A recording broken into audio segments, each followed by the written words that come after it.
ठाणे महानगरपालिका हद्दीतील मानपाडा इथे आज मुख्यमंत्री देवेंद्र फडणवीस यांच्या हस्ते आणि उपमुख्यमंत्री एकनाथ शिंदे आणि उपमुख्यमंत्री सुनेत्रा पवार यांच्या उपस्थितीत ठाणे ते बोरिवली दुहेरी भुयारी मार्ग प्रकल्पासाठी TBM म्हणजेच टनेल बोरिंग मशीनचा प्रारंभ झाला।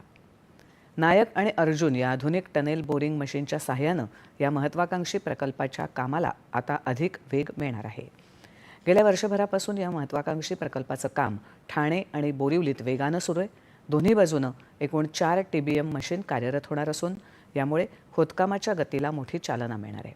हा प्रकल्प 2028 पर्यंत पूर्ण होईल अशी अपेक्षा मुख्यमंत्र्यांनी व्यक्त केली। या प्रकल्पामुळे जैवविविधतेवर कोणताही परिणाम होणार नाही असं ते म्हणाले।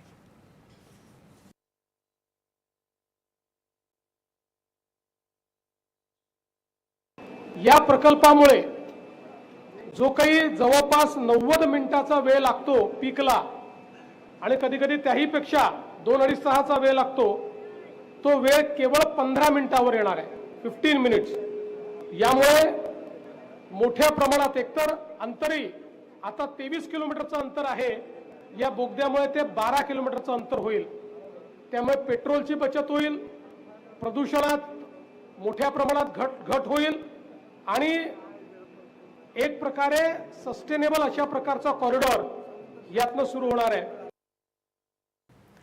या बोगद्यामुळे घोडबंदर रस्त्यावर होणाऱ्या वाहतूक कोंडीपासून नागरिकांची सुटका होईल असं सांगत हा बोगदा पूर्व आणि पश्चिमेला जोडणारा मोठा दुवा आणि परिवर्तनकारी ठरणार आहे असं एकनाथ शिंदे म्हणाले।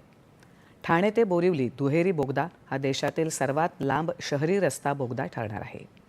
पर्वतीय भूभागात सुमारे 320 मीटर खोलीवरून जाणारा हा अभियांत्रिकीचा अद्भुत नमुना आहे।